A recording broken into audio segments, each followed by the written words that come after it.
Welcome back, everyone, to the Flyin Lion Podcast. We are here tonight talking about an awesome week for FC Cincinnati. Little Champions Cup advancing after we beat Cavalier FC 4-0.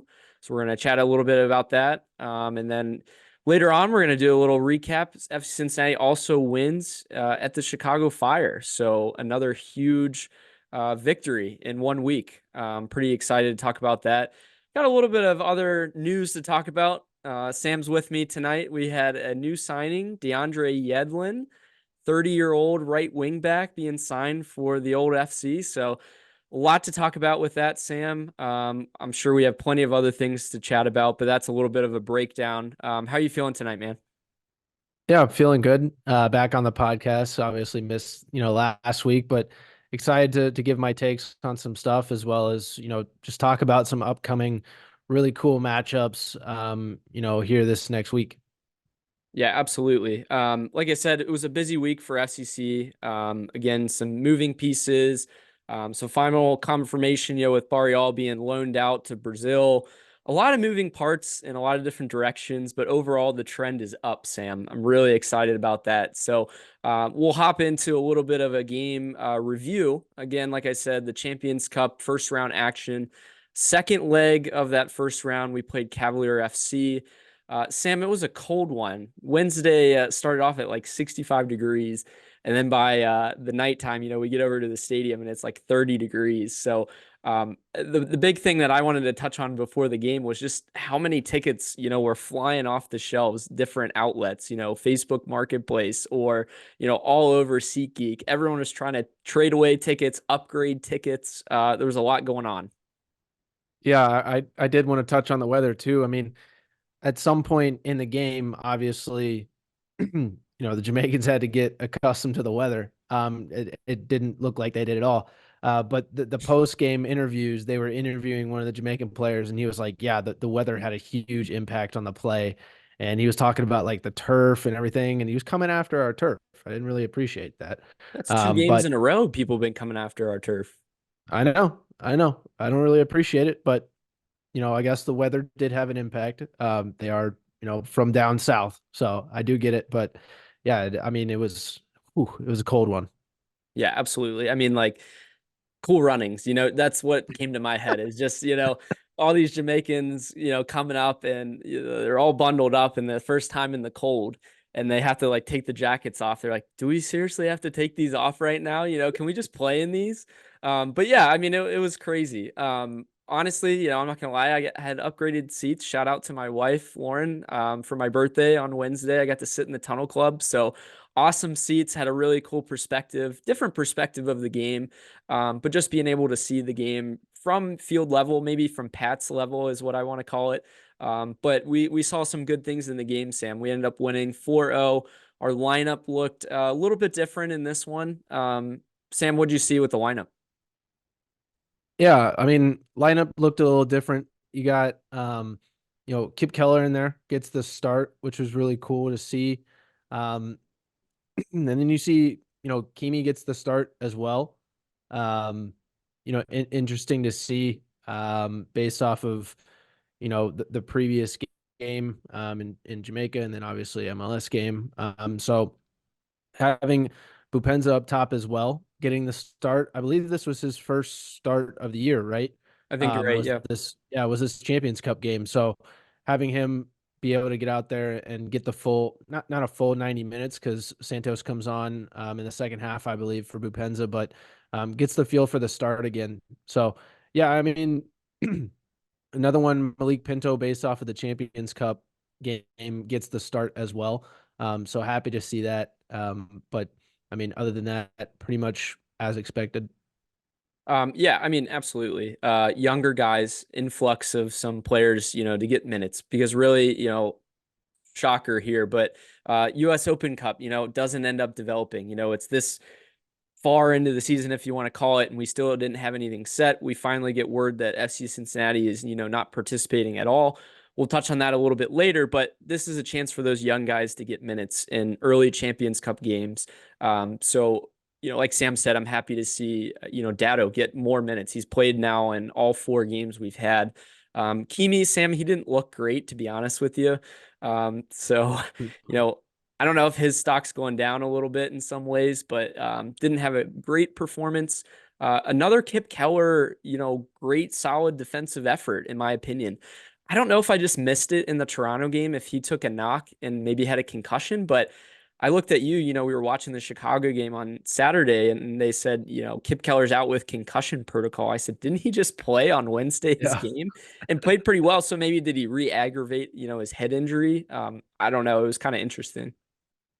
Yeah, there was, I mean, after we go up, a little bit, there was a lot of rotation of the squad. I believe all the subs were used during the game. 6 of them But were used, yeah, yeah. which I So, think I is mean, because of a head injury to Kip Keller. Actually, that would yes. make sense why. Yeah, so injury sub. Yeah. But getting into the game itself, I mean, we start off on fire. Obviously, just wanting to preface these two games against Cavalier, we dominated possession. Just like Mhm. it wasn't even close. These are probably the two games we have probably top two highest percentage of possession in FC Cincinnati history. Like 70 plus percent each game. And then we also had three first time goal scorers in the clean sheet victory, which is really cool. So Is that a first first in goal, FCC history for like 3 I thought, new time oh goal yeah, scorers? easily. I mean, so you had the first goal, Halsey breaks the defense easily, Powell finishes easily in the back of the net, and in my head, I'm like, oh yeah, like Powell scored. Little did I know, like that was his first FC Cincinnati goal. I had no idea. Alice Powell hadn't scored for FCC? No, Oh wow, I didn't realize that. yeah, Yeah, I mean he scores against a Jamaican team too. So how much, of that moment was special to him? I wonder, his family was down in Jamaica watching him play, but did they come up and did they get to see his first goal for FCC? I don't know. That'd be kind of cool to see. But yeah, on Sam's point, I mean the first goal, Halsey breaks through, plays. I thought from my vantage point was a shot. And I thought it was already like in the net. And I was like, why did Powell get the goal on that? But then you see it from the other angle. But yeah, I mean, that starts you off. And then later on in the half, you have just a rocket by Aaron Bupenza, which, I love to see. He's kind of hopefully picking back up on his preseason scoring that he had. Sam, it ends up being Sports Center top 10, number 3, I believe. yep, Yeah, number which three. was pretty cool shout I and think I was, think he had to add in the Dotto back heel too. I think yeah. that added some flair to it as well. Yeah, I think that's why it kind of boosted it up there. But was it a slow night for other sports? Like, who else was watching this?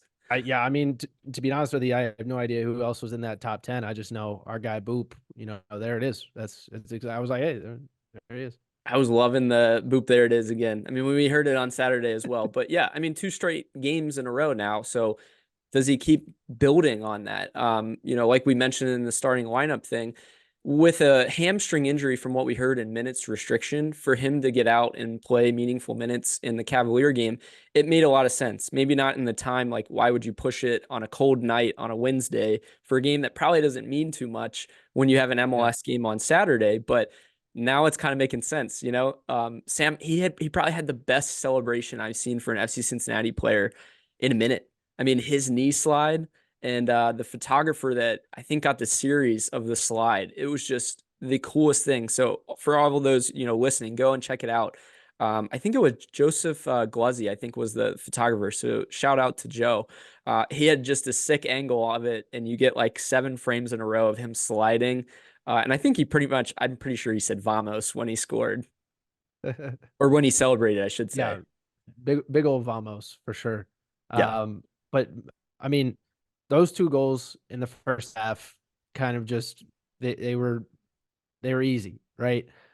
Second half, going into the second half, we make two changes: Isaiah Foster for Ian Murphy, and then Steven Jimenez comes in for Nwobodo. So those two changes right out of the gate. I think Eghedo comes in for Miazga as well. Yep. So three changes actually right out of the gate there for the second half, and it's a while until we score, a third goal. But once again, Halsey making things happen with a low cross to the back post again. And oh my gosh, this finish by Isaiah Foster, it was not pretty, but it went in. I had the vantage point, I was right on the same level, I think, and we all were yelling for Foster to make that run into the box.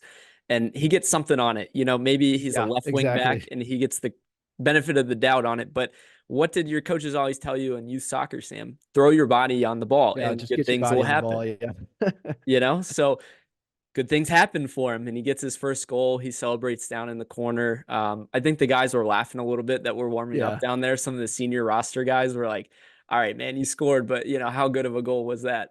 So I mean, kind of cool to see, like Sam said. One point that stands out for me that I want to just quickly mention, Kimi gets pulled down in the box, and you get a PK, you get a long VAR. I mean, that was like we were waiting, like, what is going on here, right? During the VAR check, we were again down there listening to Pat talking to some of the players, and Pat yells out at Dado and says, "Hey, you're taking this when they overturn this." And so you see, this develop where they call the VAR, and all of a sudden Kimi's going to grab the ball. And Dotto throws his hands up like, dude, what the heck? Like I thought I'm the one taking this. And so then Pat's like, I just let him take it. He won the PK. And then he just has the worst PK I've seen in a while. It just wasn't a good PK. But yeah, I mean, ultimately we do get one back and Dotto gets his goal. So Sam, I'm gonna Yeah. let you walk through that because that was a pretty one. Yeah. My goodness. I mean, it was from Lucho to Dado, if I'm not, Yeah, you're correct. mistaken. And oh my gosh, what a great touch and control of the ball by Dado to turn. And then with the speed and burst and ability to finish on his own, what a goal by a player who's only 19 years old, youngest goal scorer in FC Cincinnati history. Very, very impressed with him, at the start of the season. Yeah, for sure. I mean, early minutes and then building confidence. In the first game, he doesn't get his goal and he's doing a half-hearted, VAR to check for it, but he comes back and just scores a banger. And honestly, a little disappointed he wasn't even included into the team of the round, for Champions Cup. So we'll move on to that. Halsey and Lucho get honored for being, team of the round for Champions Cup in that first round. Halsey had 3 assists and 90% pass completed, so everyone was shouting for him to get the start in Chicago. Ultimately, he doesn't end up getting that, but he had a great first round for those games. Real quickly, the other thing I think, Sam, I don't know if you were going to comment on this or not, but we saw Lucho warming up in the corner and Oriano, and we're like, what is going on here? And so I think Buka was, Kubo was, I mean, a lot of these guys were on the bench, and I just don't know if it was trying to build chemistry early on in the season, but why were those guys, why did Oriano and Lucho play in this game? I don't know what your thoughts on that were. Yeah, I'm not entirely sure why that was as well. I mean, or Orlando comes in the 87th minute, pretty much, a washed game at that point. Acosta 74th minute, so he actually, provides the assist to Dotto, but other than that, I mean, nothing else really happens in the game for them to be, out there, especially risking injury or anything like that. So, yeah, I mean, the only thing I can really touch on is exactly what you just said, which was, chemistry or, something. I mean, Yeah, and do they have like an incentive in their contract if they play so many games or so many cup competitions? Like, I think, Lucho's just a gamer. He just wants to be out there for every single game we have. Or the fact that like he's like, Pat, I am not sitting on this bench anymore. I need to get up and actually like be out there and playing because it's I mean, cold. he's former, last year's MVP. He's like, I want to play every single Yeah. game. Yeah. Lucho can do what he wants. But I mean, I saw him walking around and he was bundled up. The dude was cold. So I'm pretty sure part of it was just like, hey, Pat, I got to get out there and do something. But with this win, we had a 6-0 aggregate. We're moving on to the round of 16, Sam. So big game ahead. This Thursday, we play Monterrey FC of Liga MX. So, for those who aren't familiar, this is Brandon Vasquez's new team. So, Vasquez is returning home, quote unquote. I'm going to call it this as his home because I don't really feel like Atlanta was. But yeah, he's played FCC once before in his career in 2019. But he was on the 18. He didn't actually make an appearance, but that was the only time that, he was included in the match day against FC Cincinnati. So a little fun fact there. Yeah. This is gonna be fun. I think this is gonna be really fun. The theatrics of the moment. Um, Phenomenal player for the organization. I'm really excited to see what kind of like if they do like a tribute video or something for him. I'm really expecting a warm welcome. Uh, Pretty much everything that he did for FC Cincinnati. Was an MLS All-Star 2 years ago. He really put in the work and he grew as a player at FC Cincinnati, similar to Barreal, where like those two guys Hmm. really found their footing at our club and decided to go elsewhere. And so we obviously we wish them the best because they made their best moments and their early best moments at FC Cincinnati. To your point about like a tribute, I would love to see that or a tifo nod or Yeah. something because to be honest with you, for those who were at the game can testify to this. We're probably 12 or 14 minutes away from the opening kickoff, and all of a sudden the national anthem's, going off, and none of the players are on the field.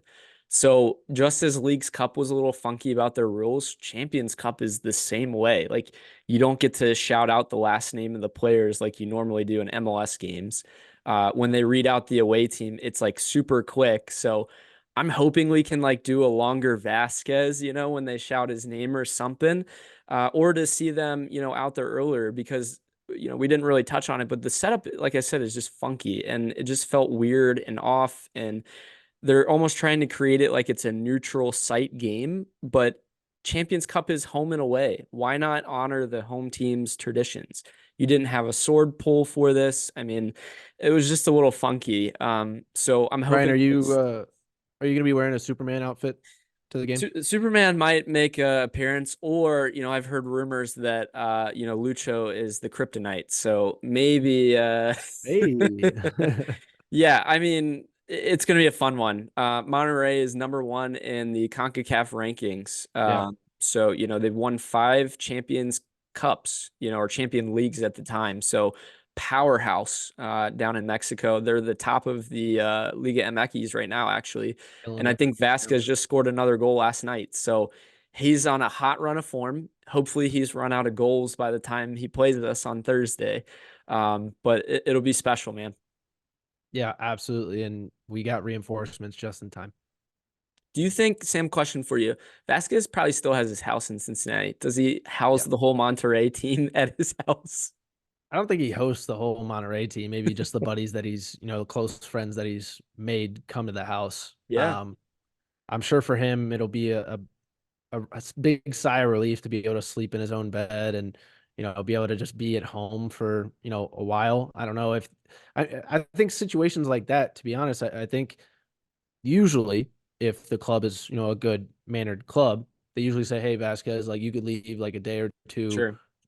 Earlier than the team, so that way you can go, hang out with your family and And his like new baby. have that time. Exactly. Yeah, I mean his son was born in Cincinnati. I mean that's got to be just a wild emotion Yeah, for he's a him. Skyline Chili baby. Yeah. That's right. I actually love that you termed it that. But yeah, I mean it's gonna be a special game. Again, this is the first leg of this round of 16. So the next Thursday we'll go and play at Monterrey. But at least for this game, what I'm looking for is just how we line up. Is Oriano still gonna be gone for this match? Unfortunately his father passed away the day before the last game, which I believe was Friday. So, Mhm. he went back down to Argentina. I wouldn't, I would think the club would be very respectful, take as much time as you need. But, who plays left wing back then? Number one question mark. And then, like we had kind of spoofed, but Yedlin, coming into the squad and being now possibly our right wing back starter. Is he available at that point? Today he's in Mercy Health Training Plex. He's training. He's with the guys. He's played with, Miles Robinson and Miazga before. Again, we'll touch on this a little bit later, but I think he plays, Sam. I think he gives us the best shot right away for Thursday. And that's kind of what I'm looking for is how does the outside wing backs, how do they perform in this game? Yeah, I completely agree there. But before we hop into to more news, we had another match day. It was on Saturday. Played in the cold again, up in Chicago, which it wasn't as cold as I thought it would be. I know I had mentioned that with you. It was like only 50 some degrees, and I was like, oh, I thought it was gonna be colder because it's Chicago. Um, but yeah, to your point, we win this one 2-1. Previously we've been pretty good in Chicago at Soldier Stadium there, going 3-1-1 in the MLS. For this lineup though, you had just mentioned Arlano out and Kip Keller out via concussion. Um, any other, lineup, um, I guess things with the lineup that stand out to you for Chicago? For Chicago's lineup, they get the inclusion of Kuipers, their new striker. So seeing him for his first, I think it was his first starting appearance. I don't know if he played in the first game or maybe it was a sub. And then Count Acosta makes his first starting appearance Yeah. as well. So seeing him and Shaqiri early on in the game, I was really interested to see, because on paper that's a good lineup that you're playing in Chicago Fire, much better than years past. So Well, you yeah, look they at were it actually and favored in the game. that's right. They were favored in this game. So, think an away game, they had a decent crowd for their first home game. They're wearing their red jerseys for the first time in a couple of years too. But yeah, Sam, one thing I want to just mention in our lineup is, we finally have Murphy, Miazga, and Robinson back together. Yep. The back three and the center backs. And honestly, that was our stronghold for the game. That was our Oh, good. I mean, we were rocks in the back, and Yeah. winning balls against this big striker, this big physical guy. That was the key. Marking guys between Shaqiri running underneath or Count Acosta trying to break us down. I mean, you could tell that these guys are getting comfortable with each other, but the biggest thing was having Miazga back out there to direct everyone. You see him yelling at the ref for the VAR and the reverse, decision for the penalty.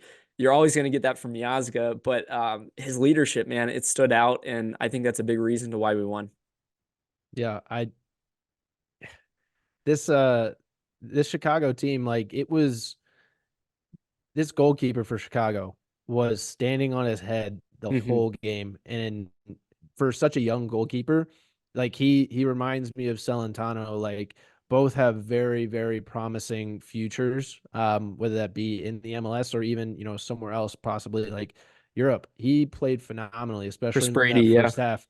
We had so many chances. I want to say probably like 3 or 4 legit chances that, he barely got a foot on or he barely got a glove on. And it was like, oh my gosh, like how are these not going in? Yeah, the one that comes to mind was Buka, Sam. I mean, I Yeah. think Yeah. Lucho was the one that finds him on a ball across the top of the 18. And we've seen Buka in preseason hit the similar one and he scored on it. But pretty much puts it, it looked like it was going towards the corner. And to your point, yeah, Brady gets his kick save on it. It looked like a hockey save. But just, yeah, it was incredible. And then I think, also to your point to just shots and opportunities, we end up having 9 corners in the game. Maybe Lucha's corners aren't always the best and they're not Oh my beating the gosh. first defender, but that creates a lot of opportunities. And it also shows me that we're attacking more and it's creating those corners or creating free kick, setups. 14 total shots to your point as well. So Mhm. just full shot creation. I believe, for both teams, possession was kind of, neck and neck, but like chances. We had all the chances, I believe.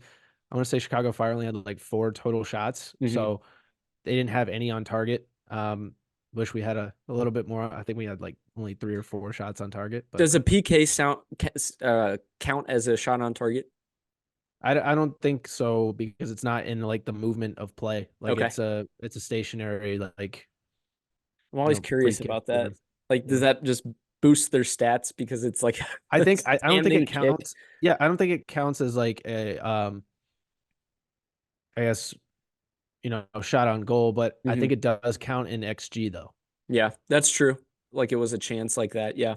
Yeah. So I mean we're talking about the penalty. Let's go back to at least, our goal we get in the 39th minute. Bupenza honestly slots it away. It's a nice goal outside the box, but what stands out for me the most is just the high press that's causing havoc. Yeah. And you see it a little bit more maybe cohesion with Baird and Bupenza, if you want to say that, and a little bit more familiarity from preseason on a high press where everyone is together. With Santos, it seemed a little bit separate and not fully on the same page. But you get it in the 39th minute where we go up, but cause Chicago to play right to Bupenza. He takes a touch to the side and just whips it in the corner. I didn't think Brady was going to get on that one, no matter how big he was or how big of a game he was having. It was a very nice goal and then a beautiful backflip too. Yes, yes. Backflip exclamation point, but he made that goal look so easy.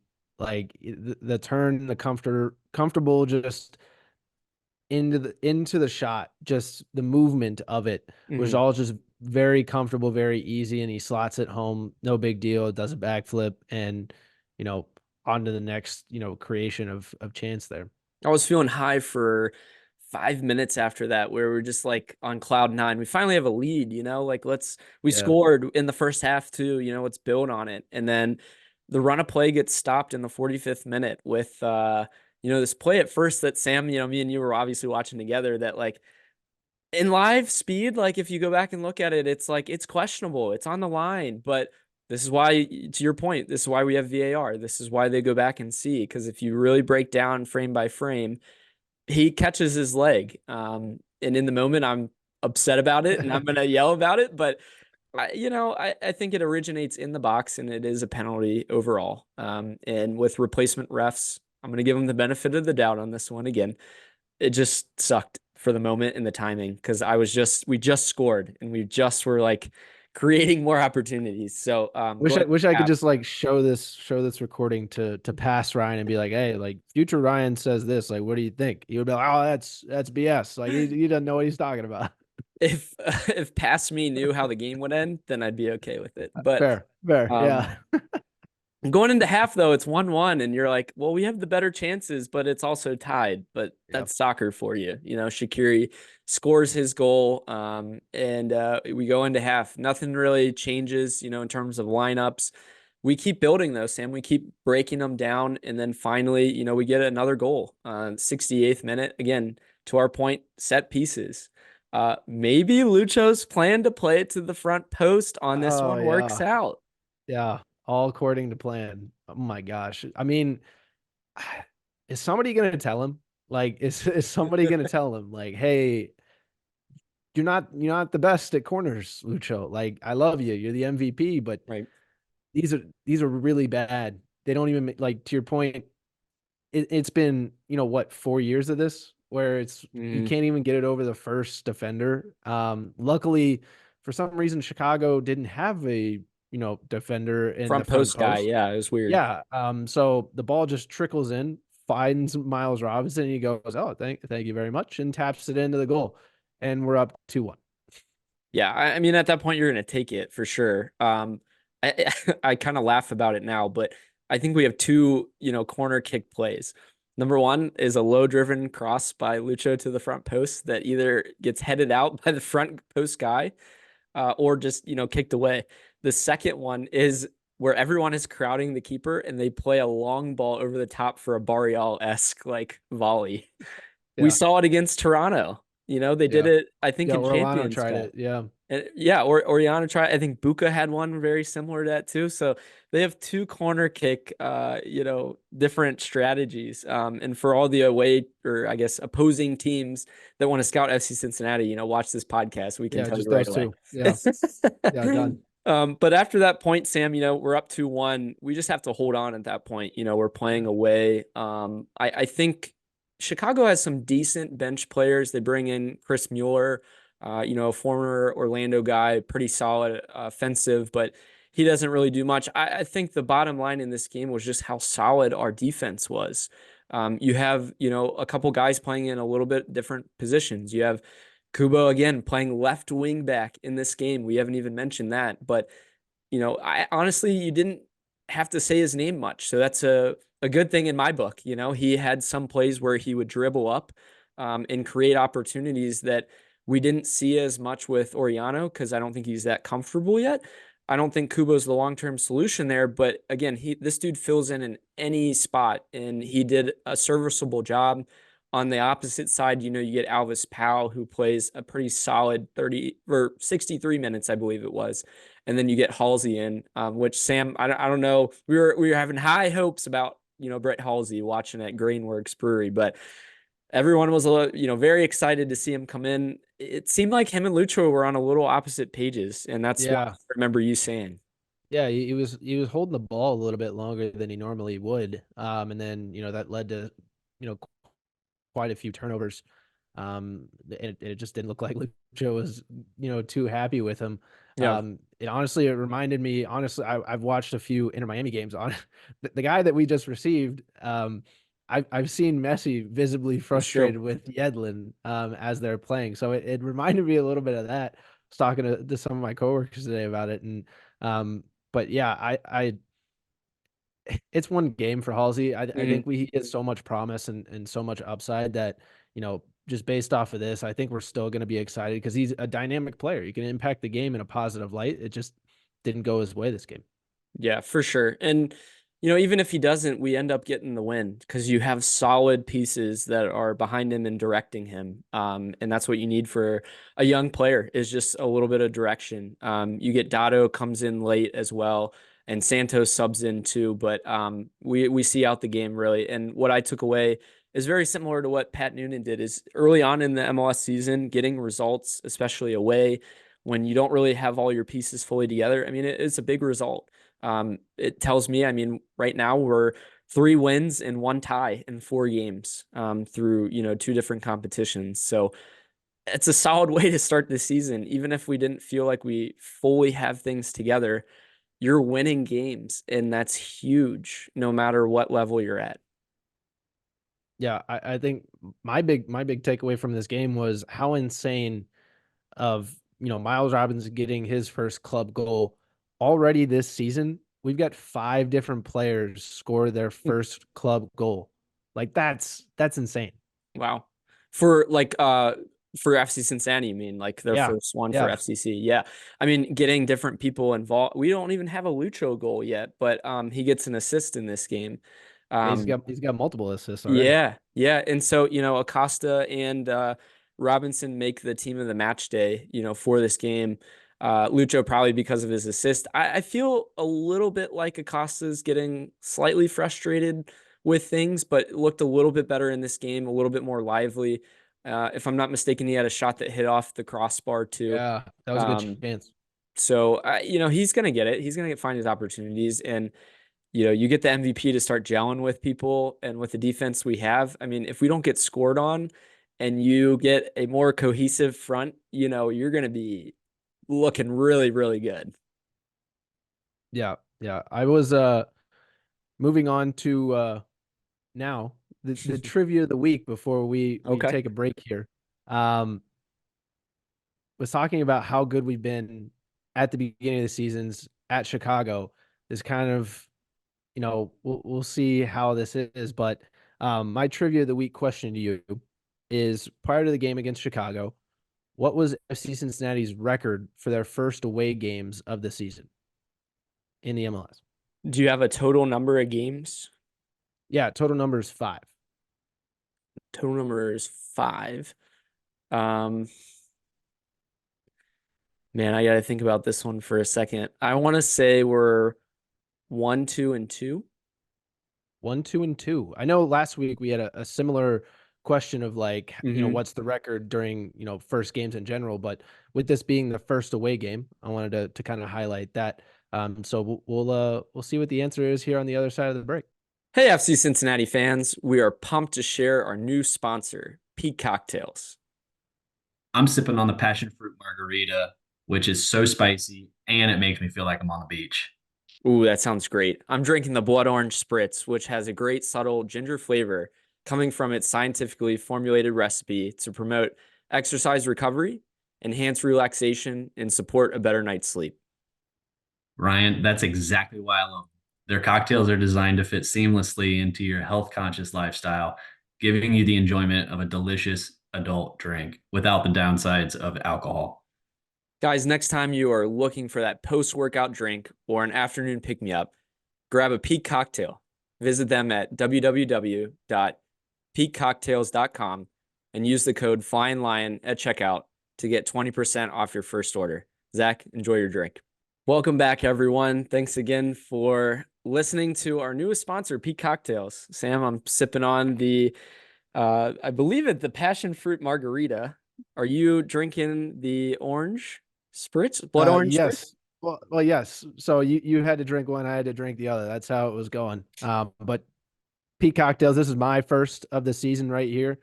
Absolute favorite. I love the blood orange. To your point, I know last week you had mentioned, it's a good pregame to the FC Cincinnati games. Just getting you juiced. But honestly, after workouts, there's a nice little like cool down like after workouts. Promise you. Absolutely. No, I think so too. Again, check them out, Peak Cocktails.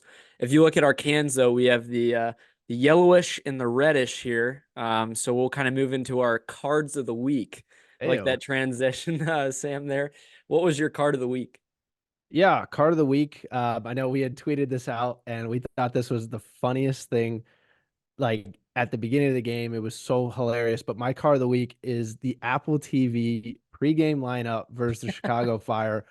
What a screw up job by the graphics team. We had talked about someone may have just lost their job after that game because the lineup featured Pinto and Kimi up top with Orlano at the 10, Kubo at left wing back. I mean, that's happened. Baird and Keller midfield duo, Miazga as a right wing back, Obi, Angulo, and Bupenza as your back three, and you have Joey Akpinonu as the goalkeeper. My three takeaways from that lineup would be that there are three guys that aren't even with the team at that time. You got Orlano, Angulo, and Akpinonu, who's loaned out. So also, the graphic also had Pinto and Kimi starting and on the bench at the same time. That's impressive. That's very impressive. I mean, dual players right there. You're really like you're getting subbed off, drink of water, back on, drink of water. It's like a hockey game. That's how I took it as. But yeah, that was so funny. Yeah, we saw it come out, and I'm like, I think they've done this before, or they like fudged like the formation, but like you said, they put guys on there that aren't even with the team right now. Which, I mean, it's an honest mistake. Stuff happens, but like when you're looking for the preview of the game right before the game, like put the correct lineup up.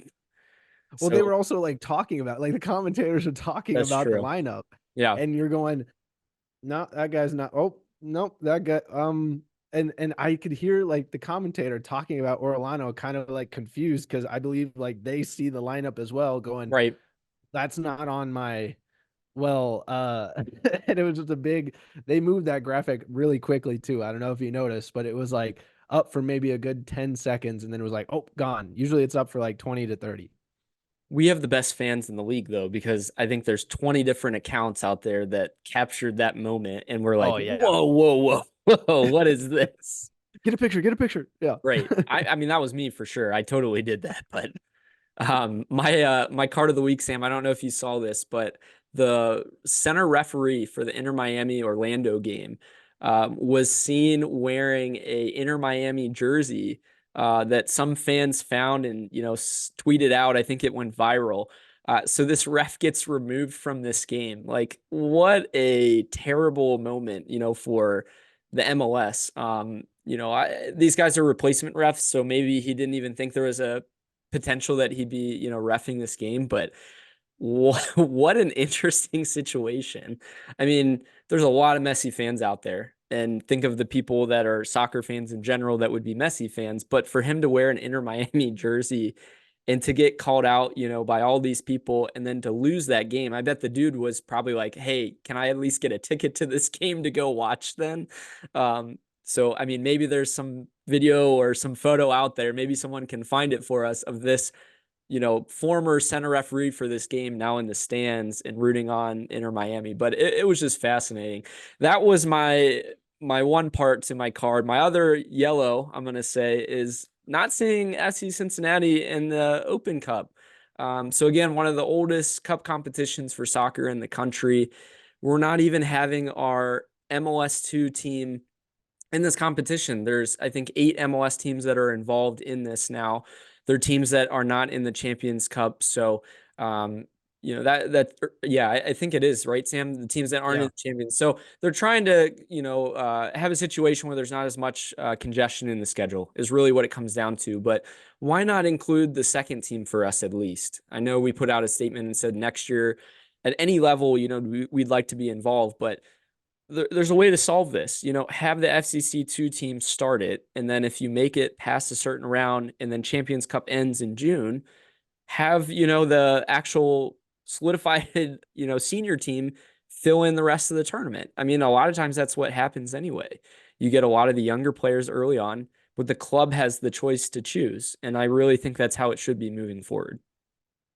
Yeah, I honestly, I hope this gets figured out because I know we had talked about multiple times on this podcast. We are a pro Lamar Hunt Trophy podcast over here. We believe in the U.S. Open Cup and That's right. believe that the MLS should be involved. Every soccer level should be involved in the United States. That's just how it should be. And it's as to your first card. I'm so proud and so happy of the growth of the MLS fans, just the fans in general, to be able to call out, a product of what the referee did, right? And immediately he's taken out of the game. Like, that's the power of the fans. I believe this should have the same impact on the US Open Cup, is the power of the fans and the Right. impact at what people have been saying. Like, this is all MLS is doing. Like, you guys are doing it to yourselves. You're talking about congestion of schedule. Like, you're making the league's cup. Like, you made it and you congested it. It's not like, any other level of soccer Right. is doing it. Like, you're the ones trying to really just wring the most you can out of the MLS and try and get as much money as possible. Like, it's really sad to see. And it's not like, I mean, you say Leagues Cup, oh, they get to play, these Mexican teams. You have 10 MLS teams that are playing in Champions Cup. So they're Yeah. getting that experience playing these teams anyway. Why do we need this separate month tournament?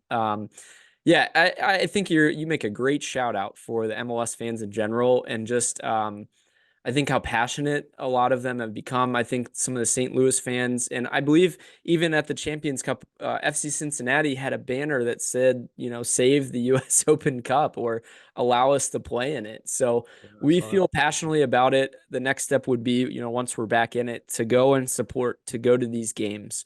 Unfortunately for Champions Cup, we had a little bit of a weaker attended, game. I don't think this Thursday is going to be the same for these separate cup competitions. Even though this one is not included in your season ticket package, what a matchup this is. You're going to get tons of Monterrey fans that are going to come into TQL. I can only imagine. But FC Cincinnati fans, please show up. We need to support our team in these other competitions too. But moving on, Sam, on a brighter note, what was your jersey swap of the week? Yeah, my jersey swap of the week was the guy who's extremely hot right now, and that's Aaron Bupenza. I mean, to your point earlier, the guy has really picked up where he left off in the preseason. He's got 2 goals in 2 games, in both games that he started in 2024. And man, I genuinely think he's going to have a major year. Not a lot of people picked him for Golden Boot or even was in the Golden Boot conversation. We as FC Cincinnati fans, we see the potential. He already has shown that he can take the workload off of Lucho. That's my biggest takeaway, is he's been able to kind of carry the ball and been able to create his own without Lucho having to create for everybody, which that may lead to Lucho being a little bit more frustrated. However, I think it's better for the team overall because everybody's getting a touch, everybody's getting a play. But my only gripe with Boop is when he misses a shot, he completely misses. He needs to stay down on the ball a little bit more and have the power to drive through the ball. Other than that, he's killing it. Yeah, I mean, his goal on Wednesday was just sick, and you see the quality he has. I mean, when he's on the field, he elevates the team. He's a true designated player, for our team, and that's what you want him to do: score goals, in those big moments. You're tied and you take the lead that way, and you keep it. Well, actually, in his goal, I would take that back. His was the first one, but still, yeah, I mean, he's had a good run. Looking forward to see coming up what he does against DC. But my jersey swap was Miles Robinson. He didn't play in the Champions Cup game, but certainly made up for, being in the Chicago game on Saturday. He had 2 tackles that he won. He had 1 interception, 10 recoveries, which led both teams. He had 3 clearances and then 1 goal. Sam, fun fact about his away goal against Chicago. I told you this one ahead of time, but the first away goal that he's had in the MLS regular season since November of 2021 at TQL Stadium, actually, against FC Cincinnati. It was his first goal for Atlanta United. But I thought it was really fascinating that, that was his last away goal in the MLS. So cool to see him again scoring for us. I had shouted out, I think even last match, that I felt like set pieces are going to be huge for us. And Miles seems to be pretty decent at those. For the U.S. men's national team, he scores, I believe it was a Gold Cup winner, Sam. Correct me if I'm wrong, or was it? It was in Las Vegas. I forget what competition it was, but he scores the winner off a set piece, and everyone went crazy. So I think Miles is done a really, really good job so far, and I really see him being a huge part of this team moving forward. Yeah, to your point, he's got more of an attacking presence than, guys like Miazga or even Murphy, because he really knows how to find the ball. Last year he did have a goal, I believe in October was his last goal for Atlanta United. So like he is still like fresh and is always looking, for goals, especially during those corner kicks, during those free kicks. He's always the guy that you're going to send up because he can, put a head on it. But yeah, he's shown that he is extremely quality during his first couple games here with FC Cincinnati. Did you see his ball? I mean, the other thing that I wanted to mention too, I mean, you see it a little bit with Miazga before last season, just balls from the back that are through behind the defense. And you saw him play a beautiful one to Lucho that we almost scored on. I mean, they know where to put these guys into space. And I think in the future, having Deandre Yedlin running down your right side and having Miles Robinson pick him out and play him behind is going to unlock so many things. It's going to stretch the defenses so much. So having those guys that can pick them out is huge. You missed it in the first game a little bit because the center backs didn't really take their space. They didn't distribute through the midfield. But, you could see Robinson was trying to create. He was trying to get some through balls. And one of these games, Sam, we're going to score on that. So as I mentioned, though, Sam, Deandre Yedlin becomes an FC Cincinnati player. On Sunday, we get word that he's being traded to us for $172,000 in GAM. So general allocation money that we get to make these trades and sometimes to buy down some salaries too. But for almost nothing, let's be honest. I mean, this is a huge win by Chris Albright. Shout out to him for this one. Last week, Sam, we traded an international spot away for a total of $175K in GAM. 50 for this year, 100 and I believe 100 next year. So, or was it? I don't know the breakdown of what it was, but it was 175. We're not a GAM TAM pod. Yeah. Something around that number. And so essentially you get Yedlin for free. The timing again is a little funky a couple games into the season. Our MLS trade deadline, our roster moves can go on, through April or the beginning of April. So this move now, again, a little bit funny, but love to see Deandre Yedlin coming into this team. I have so many thoughts, but Sam, I'll let you start. Yeah, I mean, he's pretty much a perfect fit for the system that Pat has put in place. I mean, we've been looking for a right back or a right wing back to fill Arias's holes, and he's a cheaper option than Arias and has more MLS experience. So I think that is a huge plus side, as well as, he might be a little past his prime, but he's a veteran nonetheless.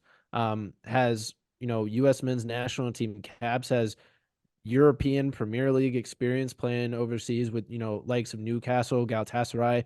But yeah, now we have 4 players on the back line with U.S. men's national team caps, which is pretty cool. In this back line, we thought it was already really, really good, really solid. The backline chemistry just got a whole lot better, and should be on point as it already is. Yeah, so I wanted just to correct you real quick on the cap part. I don't know why I was stuck on it. Murphy made the camp, but I don't think he has a cap yet because I was thinking about Salentano has made a camp, but I don't think he has a cap as well. But yeah, I mean, to your point, look at all the U.S. men's national team guys in, the defensive half. The chemistry is unbelievable. I was looking back to see how many games that Miles has played with Yedlin or that Miazga's played with Yedlin. And I believe that I'll pull it up here to kind of show you because it was interesting. And there's some other people that he's played with as well, former FC Cincinnati guys, Sam, which was interesting. So Eric Lejak, who is our U19 coach for FCC, Yedlin's had 2 U.S. men's national team appearances with him. Miles Robinson has had 8 with Yedlin, Miazga 14. Sam Coley, our former striker in USL, had a couple of appearances with Yedlin as well. Joe Jow, Greg Garza, Jeff Cameron. So we've had a lot of former guys, but obviously, again, the 2 that stand out are Miazga and Miles Robinson with Deandre Yedlin, who is just going to be a huge piece for this team. 41 caps last year for Inter Miami. He won the Leagues Cup as their captain, if you want to call it that, because by the time Messi got there, he became the captain. But he had 4 assists, so you're going to see a little bit of quality and playing balls in to Bupenza, to Baird, finding Lucho. But yeah, I think valuable experience is the biggest thing I take away. And another point too is what number is he going to take, Sam? Is he going to take the number 2 from Pau, 22 from Dado, or 17 from Santos? The only other number he's had was with Sunderland, actually. He was number 24 on loan when he was there. So I feel like 24 might be the one that he goes to. So sneak peek for FCC fans. We'll find out actually by the time this airs this morning, probably at his press conference. Yeah, I'm not sure. I think 24, a little homage to Kobe Bryant. But yeah, I think a lot of people were saying that Yedlin also, to your point, brings another captain to the squad. How many, teams can you say in the MLS that has 5 or 6 guys that can be captains on any given game, any given basis? I think that's incredibly impressive, and it really just, to your point again, it really shows the squad that Albright and Noonan have built out, and they've put in their work and their research for sure. Seems like a guy that we've had our eye on for a while. Like 4 or 5 years ago, if we got our hands on Deandre Yedlin, I would have been ecstatic. I'm still so happy to have him. Maybe his quality isn't quite what it used to be, but they're very excited about how he fits into this right wing back. Yeah. He's not having to play right back like he did in Miami and covering some of the older center backs that they have, or Busquets, who can't cover as much ground. I mean, you have guys that can cover so much with Obi and with Miazga and with Robinson that, Yedlin's experience, he's going to know where to be and not be and when to get back.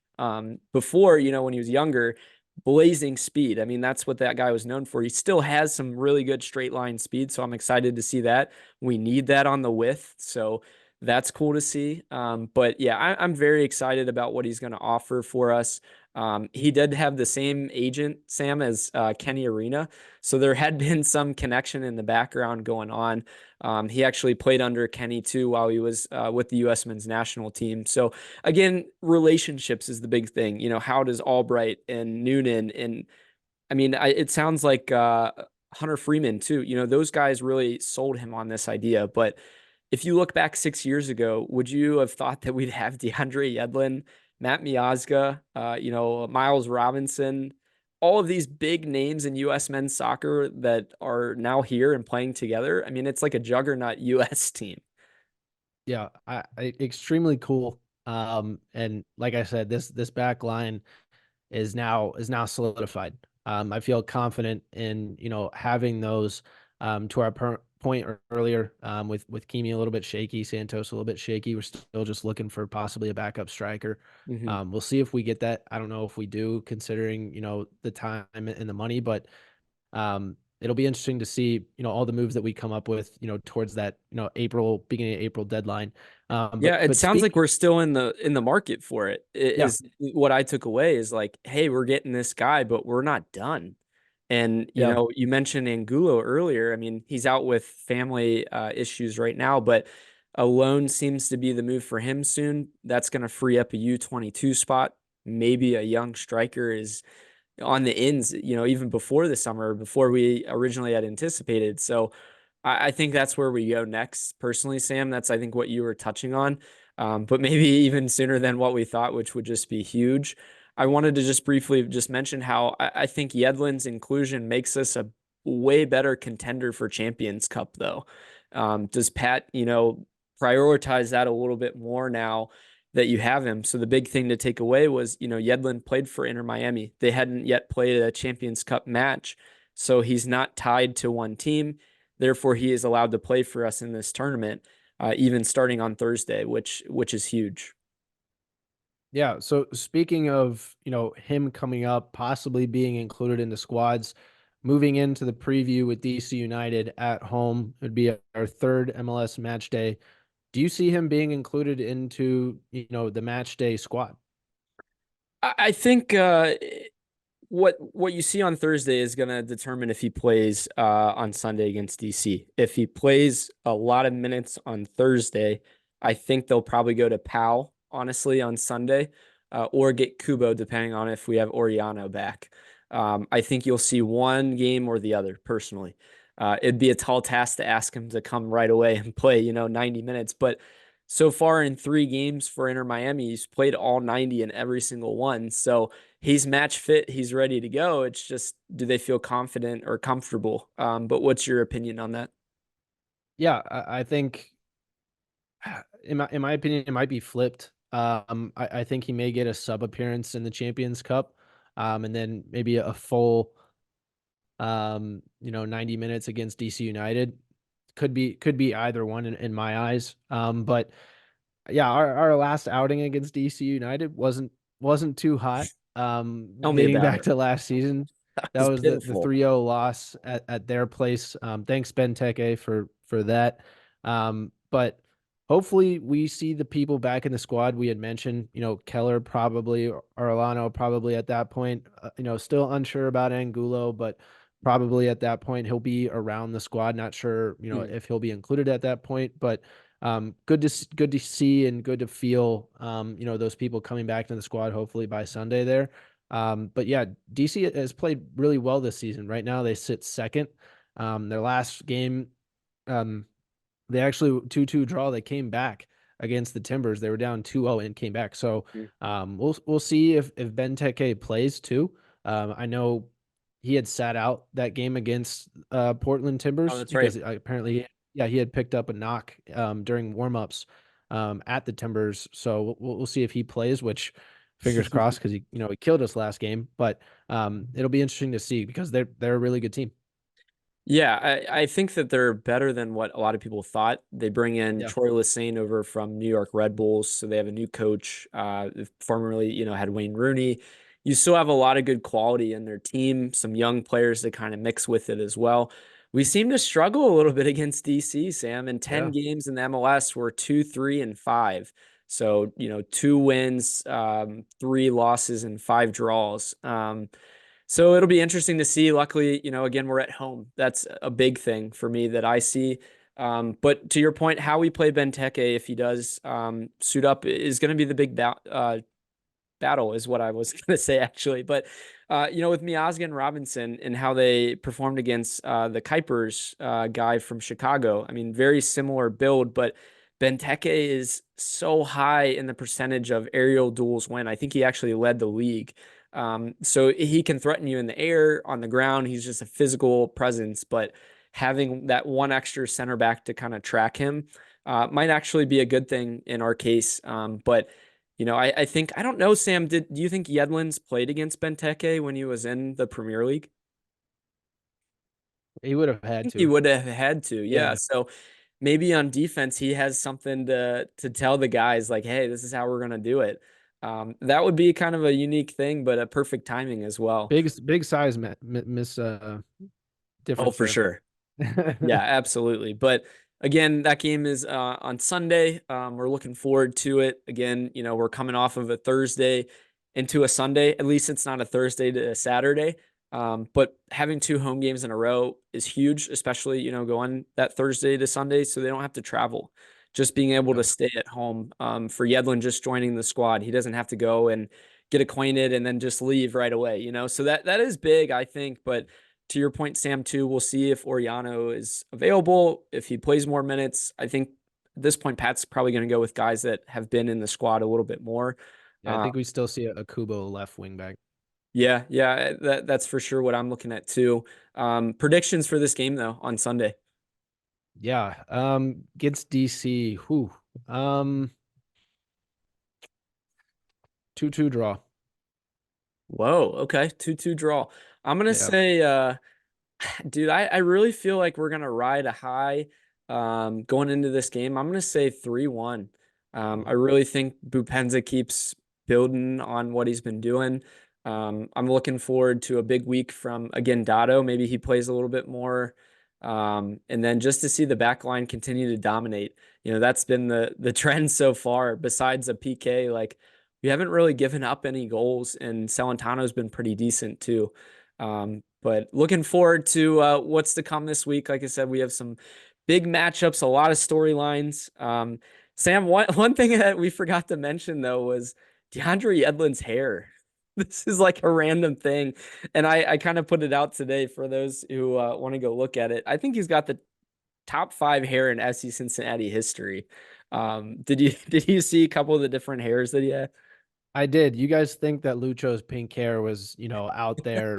Yedlin, man, like he's chopped off his hair. He's had no hair. He's had way too much hair. He's had cornrows. I'm just waiting for him to have a comb over at this point, or maybe some slick back hair. I don't know what I'm gonna see next. Yeah, we had a shout out on the tweet too that he needs to get the orange and blue like dreads. I think that would be a sweet look for Champions Cup. Maybe on Thursday we'll see that. But Sam, why don't you give us our trivia question and then the answer before we close up here? Yeah. So prior to the game against Chicago Fire at Chicago, I had asked Ryan, what was FC Cincinnati's record for their first away games of the season in their MLS history? And he had said, I believe I said 1-2-2. 1-2-2. The answer is 0-3-2. No way. Yeah. Oh, wow. Yeah. So that was our first win. This was their first road win. That was like their first road, away game of the season. They had never won their first away game of the season. Yeah. And I mean, we're obviously, for, again, everyone listening, we were excluding games prior, but for like Champions Cup, we're not talking about the Cavalier game, but MLS games specifically. That's a crazy stat, Sam. I mean, to start the year that way, winning on the road is a confidence builder. But again, if we can keep doing that, the first part of the year, if I remember correctly, is a little bit better for us at home. By the end of the year, it gets a little bit tougher in terms of the schedule, but starting out strong. I think we're sitting at like 6 right now in the standings, but it's only based on like goal differential. I mean, everybody has, 4 points right now, or it's ridiculous. We're trending upward. I think DC has 4 points. Their just goal differential is really, really good. Exactly. So hopefully, again, by the next time you listen, we'll have another 2 dubs. But thanks, Sam, again for joining tonight, and everyone for listening.